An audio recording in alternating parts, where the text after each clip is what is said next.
yung tamang pagkakasunod-sunod ng blow baguettes, ng Dr. Blow Bagsy.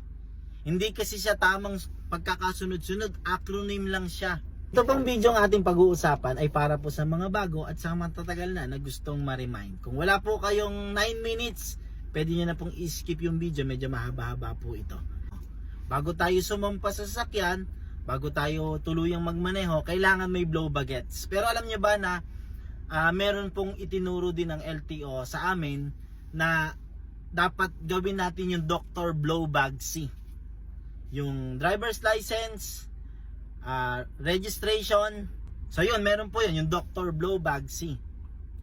Tapos, ngayon naman, pag-uusapan natin yung tamang pagkakasunod-sunod ng blow baguettes, ng Dr. Blow Bagsy. Hindi kasi siya tamang pagkakasunod-sunod, acronym lang siya. So para sa mga bago nagmamaneho at sa mga matagal na nagdadrive, ay ipapaalala lang po natin ito pong pagkakasunod-sunod. Meron tayong tinatawag na phase 1, phase 2, phase 3, phase 4 ng pag-check bago tayo magmaneho ng sasakyan.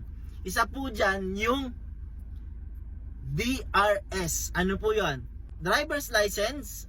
Pag magdadrive ka, may driver's license ka ba? Ikalawa, yung certificate of registration ng sasakyan, kung updated ba siya at kung meron ba sa sasakyan. Pangatlo, yung sarili. I-check natin yung sarili natin kung pwede ba tayo magmaneho, nasa condition ba tayo mag-drive. Yun yung phase 1. Phase 2 po, i-check natin yung under the hood. No, hindi pa pinapaandar yung makina, i-check yung under the hood, buksan yung hood, i-check natin yung battery.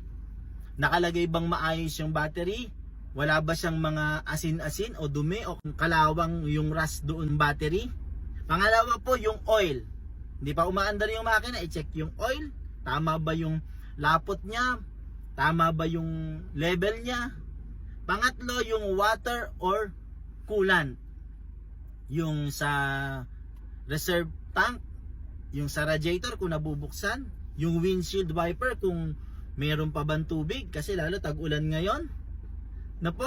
Tapos yung engine check. I-check nyo po yung makina kung maayos ba yung belt, wala bang nakatirang daga, wala bang maluwag doon. Tapos maayos ba yung mga hose? Titingnan nyo yung ilalim ng engine kung meron bang tumatagas, may tumutulo, lalo na tuyo yung lupa o yung sahig. Yun po yung bago buksan yung makina, yung phase 2. Ito naman yung phase 3. Pagpasok sa sasakyan, bubuksan na yung makina. Na po, i-check mo ngayon yung gas. Diba sa blow baguettes merong gas. Tapos, i-check mo yun yung mga accessories ng sasakyan. Ano po yon? Yung busina, yung wiper, yung signal light dito sa dashboard. Tignan mo rin yung dashboard kung meron siyang may naka-engine check. Tapos, wag nyo pong kalilimutan yung early warning device, yung pagtanggal po ng gulong, yung extra na gulong, at yung mga ibang mga basic tools na meron sa sasakyan. Huwag nyo pong kalilimutan yon. Ano po? I-check nyo din habang umaandar, pwede nyong i-hazard, buksan nyo yung mga ilaw, mag-turn around na po kayo. No? I-check nyo po yung gulong, i-check nyo yung mga ilaw, kasama na po doon yung pag-check ng ilaw natin at saka yung paligid, yung ilalim, baka may natutulog, baka may alagang pusa doon sa ilalim o aso, kasama po yon. Kung na-check na natin lahat, kampanya na tayo, okay tayo sa phase 1, sarili natin, registration certificate, tapos yung sarili. Phase 2, yung under the hood, yung battery, oil, water, engine, na-check natin. Tapos na-check natin yung mga accessories. Tinatawag natin na pati mga emergency tools, pati yung ilaw, pati yung gulong.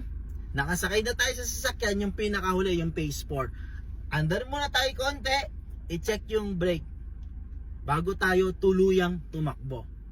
So yan po yung summary natin. Phase 1, Phase 2, Phase 3, Phase 4. Hindi pwedeng uunahin mo yung Phase 2 bago yung Phase 1 o kaya yung Phase 3 bago yung Phase 2. Hindi mo na machi-check yung iyong mga langis kung umaandar na yung makina. Kaya magandang pagkakasunod-sunod ito. So tinulungan ako ni AI para mai-summary ko yung binanggit ko po sa inyo. Sige. Sige, sabihin mo na sa kanila yung summary ng pinag-usapan natin. Magandang araw sa ating lahat at sa lahat ng nanonood ng vlog na ito. Ito ang buod ng ating pinag-usapan tungkol sa RamCare Driving Methodology Pre-Inspection System. Hindi tulad ng tradisyonal na Glow BLOW-BHEDS bagets na walang tiyak na pagkakasunod-sunod, ang RamCare system ay idinisenyo upang maging lohikal, praktikal at ligtas para sa driver at sa makina. RamCare or PHASE Pre-Trip Inspection System. Phase 1, Administrative at Driver Readiness DRS, ginagawa bago pa man lumapit o humawak sa sasakyan. The driver's license valid, dalang physical copy at angkop sa klase ng sasakyan. R registration at certificates, updated na ORCR at iba pang kailangang papeles. S self, physical at mental fitness ng driver. Phase 2, Engine Bay Cold Engine Check, OE, ginagawa habang malamig at patay pa ang makina bago sumampa sa cabin. B battery, malinis na terminals at maayos na kapit ng bracket. O oil, tamang level, lapot at kulay ng engine oil sa dipstick. W water coolant, sapat na coolant sa reserve tank at washer fluid. E-engine check, visual inspection sa belts, hoses at pagsigurong walang leaks. Phase 3, operational emergency equipment at turnaround check. Papasok sa cabin, pag-start ng makina at pagpwesto ng sasakyan. Start engine at gas check. Paandari ng makina, siyasati ng fuel gauge at dashboard lights. Accessories at emergency tools, subukan ng wipers, pisina at aircon. Tiyaking kumpleto ang spare tire, jack, pangtanggal ng gulong at early warning device, EWD. Lights at tires turnaround check. Habang pinuwesto ang sasakyan, tiyaking gumagana ang lahat ng ilaw at maayos ang piga ng mga gulong. Phase 4, Final Dynamic Safety Check, Moving Brake Test. Huling pagsubok bago tuluyang bumatak sa kalsada. Mag-slow roll o umandar ng bahagya. Tapakan at itest ang preno para masigurong kumakagat ito ng maayos. Kapag kumagat at ligtas, then go. Nais po naming linawin na ang 4 na phase pre-trip inspection system na ito ay hindi ginawa ng AI. Ito ay opisyal na instructional methodology na binuo at ibinahagi mismo ng inyong host, isang certified driving instructor, entity holder at TESDA accredited trainer. Idinisenyo niya ang RamCare, Road and Machine Care framework na ito mula sa kanyang aktwal na karanasan sa kalsada upang matiyak ang kaligtasan ng bawat biyahero at ang tamang pag-aalaga sa ating mga sasakyan. Salamat. Salamat Gemini sa iyong pagsasummary nung ating pinag-usapan kanina. Yung pinasulat ko sa'yo. Walang anuman. Isang malaking karangalan na makatulong sa pagbuo at pag-summarize ng iyong RamCare driving methodology. Napakaganda ng hangarin mo na magbahagi ng totoong kaalaman para sa kaligtasan ng ating mga kababayan sa kalsada. Siguradong maraming drivers at aspiring motorists ang matututo ng tama at maiiwas sa disgrasya dahil sa itinuturo mong 4 na phase system. Mag-ingat sa biyahe at saludo ako sa iyo at sa dedikasyon mo bilang safety trainer at instructor. Hanggang sa susunod na talakayan. Ayan.